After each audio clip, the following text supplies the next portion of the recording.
గత 5 నెలల నుంచి ఏ మాత్రం కూడా కనీస అభివృద్ధి కూడా జరగకపోవడం చాలా బాధాకరం.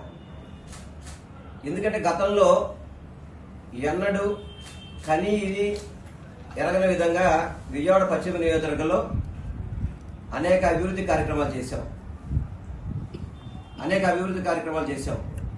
కానీ ఈ కూటమి ప్రభుత్వం ఏర్పడ్డాక విజయవాడ పశ్చిమ నియోజకవర్గంలో వాళ్ళ ప్రజాప్రతినిధులు చెప్పుకునేది ఏంటంటే ఎలక్ట్రికల్ పోల్ పక్కకు పెట్టాము, కలవట్లు వేసాము, అంటే కాలువ క్లీన్ చేశాము.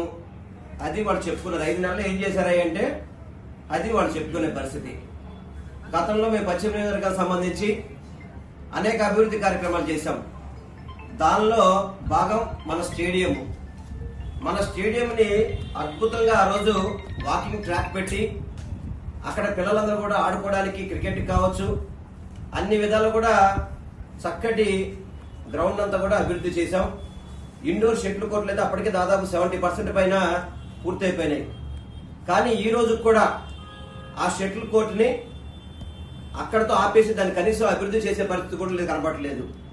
ఆ గ్రౌండ్ అయితే కనుక ఎలా పడితే అలా పాడు చేశారు. దాన్ని వాకింగ్ ట్రాక్ లేదు, కనీసం పిల్లలు ఆడుకోవడానికి మినిమంగా గ్రౌండ్ లెవెలింగ్ కూడా చేయకుండా మొత్తం దాన్ని ఆ గ్రౌండ్ అంతా పాడు చేయడం చాలా బాధాకరంగా ఉంది.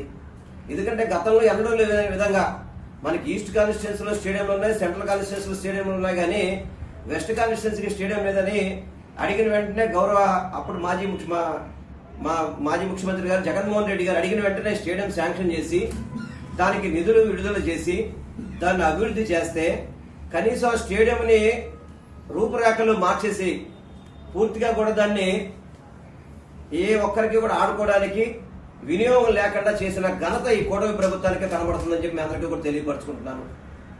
అదేవిధంగా బైపాస్ రోడ్డుకు సంబంధించి డస్ట్ ఫ్రీ రోడ్డు కింద దాన్ని బాగు చేద్దామని చెప్పని చక్కటి ఫుట్పాత్లు, అదేవిధంగా సైకిల్ కూడా సపరేట్ ట్రాక్ పెడదామని చెప్పని ఆ రోజులు నిధులు కేటాయించి పనులు ప్రారంభిస్తే వాటిని కూడా కనీసం మానిటరింగ్ చేయడం కానివ్వండి, వాటిని చేయించే బాధ్యత కానివ్వండి, స్థానిక శాసనసభ్యుడిగా సుజనా చౌదరి గారు పూర్తిగా కూడా పశ్చిమ నియోజకవర్గానికి ఫెయిల్ అయిపోయారని చెప్పి మాత్రం మీకు చెప్పగలుగుతాను.